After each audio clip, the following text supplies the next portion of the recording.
লুটপাটের বিরুদ্ধে কথা বলা যেত না। আমাদের গার্মেন্টস সেক্টরের সমস্ত মেশিনারি যারা যুদ্ধের পর নিয়ে গেছে, যারা বাংলাদেশে পাকিস্তানে রাখা সকল অস্ত্র লুট করে নিয়ে গেছে,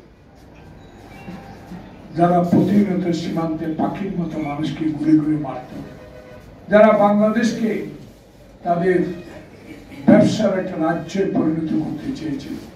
তখন মাওলানা আব্দুল হামিদ খান ভাসানী সহ জাতীয় নেতৃবৃন্দ আওয়ামী লীগের বিরুদ্ধে রুখে দাঁড়িয়েছিল। আজকে চলমান রাজনৈতিক সংকট আওয়ামী লীগের হাতে তৈরি হয়েছিল, সেটার পরিশেষ এখনো সমাপ্তি এখনো হয়নি। দেশ যখন 16.5 বছরে রক্তক্ষয়ী সংগ্রামের মধ্য দিয়ে ভোটাধিকার, গণতন্ত্র, বাংলাদেশের মানুষের স্বাধিকার আন্দোলনের জন্য আন্দোলন করে জুলাই আগস্ট বিপ্লব সংগঠিত হলো, তখন মনে করেছিল আর তো আওয়ামী লীগ নাই, আর তো দুঃশাসন এদেশে হবে না, আর তো এদেশে দিনের ভোট রাতে আর হবে না, এদেশে তার আয়না ঘর হবে না, এদেশে তার নির্যাতন হবে না, এদেশে তার নতুন রূপে র্যাব গঠিত হবে না, এদেশে তো আর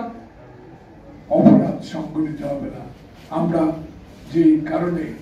যে আশা নিয়ে ৭২ সালে দেশ স্বাধীন করেছি, সেটা ইনশাল্লাহ এই জুলাই আগস্টে এই বিপ্লবের পরে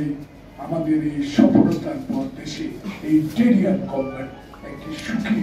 বাংলাদেশ গড়বে, একটি গণতান্ত্রিক রাষ্ট্র পরিচালনা করার ক্ষেত্রে একটি সুষ্ঠু নির্বাচনের মাধ্যমে আমার ভোট আমি দিব, সেই ভোটটি পরিচালনা করবে। প্রিয় বন্ধু, আজকে এখানে আসার দরকার ছিল। আকাশ চুম্বী যে জনপ্রিয়তা অর্জন করেছে তারেক রহমান,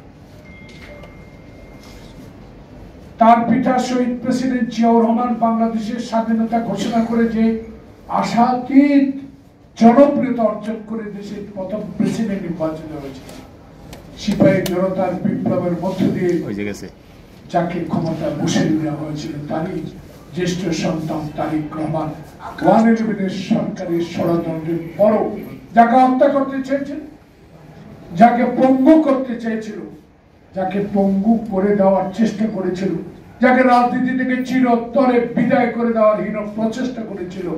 রাখে আল্লাহ মারাকে 16.5 বছর হাসিনা চেষ্টা করেছিল এক ভাইকে, তাকে জীবনের আলো থেকে নিভিয়ে দিয়েছিল, আরেকজনকে অনৈতিক মামলা হামলা করে বাংলাদেশের রাজনীতি থেকে চিরতরে বিদায় করে দেওয়ার যে ষড়যন্ত্র হাসিনা সরকার করেছিল। তাই আল্লাহ তাআলা, আল্লাহ রহমান, যে বিষয়টা এখন পরিষ্কার আমাদের কাছে, যে কথাটি মানুষ এখন বলে যে আওয়ামী লীগকে বিশ্বাস করে, আওয়ামী লীগ ক্ষমতা চায়, আওয়ামী লীগ সরকার চায়, আওয়ামী লীগ নিজের নেতাদের পকেট ভারী করতে চায়, আওয়ামী লীগ গণতন্ত্র বুঝে না, আওয়ামী লীগ বাংলাদেশ স্বাধীনভাবে গণতান্ত্রিকভাবে পরিচালিত হোক, সকল সাংবিধানিক প্রতিষ্ঠানগুলো স্বাধীনভাবে চলুক, আওয়ামী লীগ কখন কাল এটা চায়। আজকে তাই ছাত্র জনতা আমাদের 16.5 বছরের আন্দোলনের পর এই ইউনিট সরকার, এই টেরিয়াম সরকার, এই টেরিয়াম গভর্নমেন্ট, আমরা আশা করেছিলাম বাংলাদেশের সকল দল যারা আমরা আন্দোলন সংগ্রাম করে দেশে মানুষকে শান্তিতে রাখার জন্য, নির্বাচনের জন্য আত্মহতি দিয়েছিলেন মুগ্ধ ভগবানেরা, সে রক্তের প্রতি সম্মান জানিয়ে আমরা আবার জুলাই আগস্টের মতো আরেকটা ঐক্য সৃষ্টি করে বাংলাদেশে একটি নির্বাচনের পথে এগিয়ে যাবে।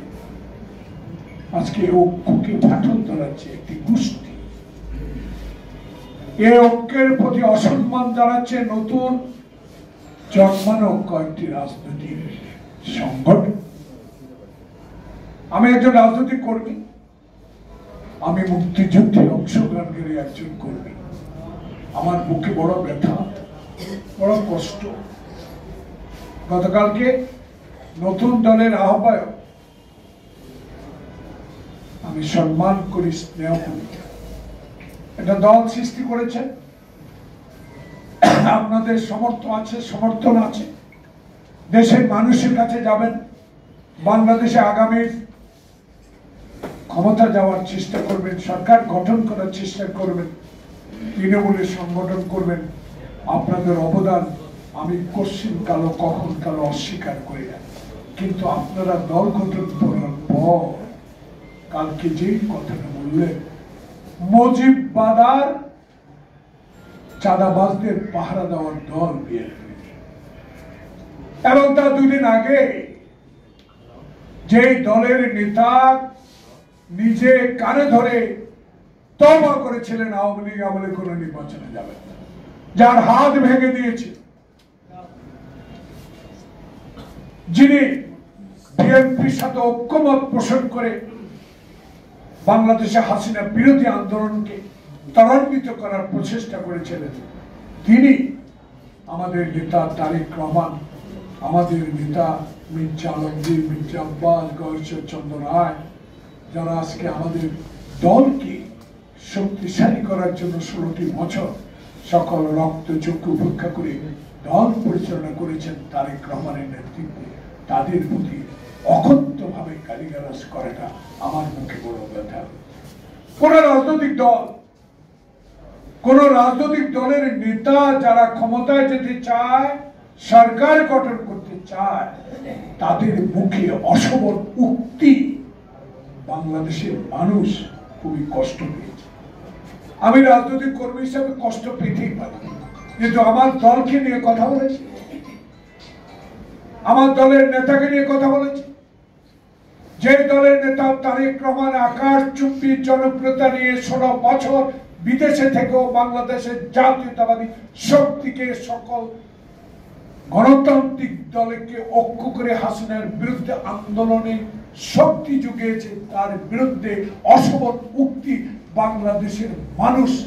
কষ্ট পেয়েছে বিধায় আজকের এই সংবাদ ফোরাম এবং সারা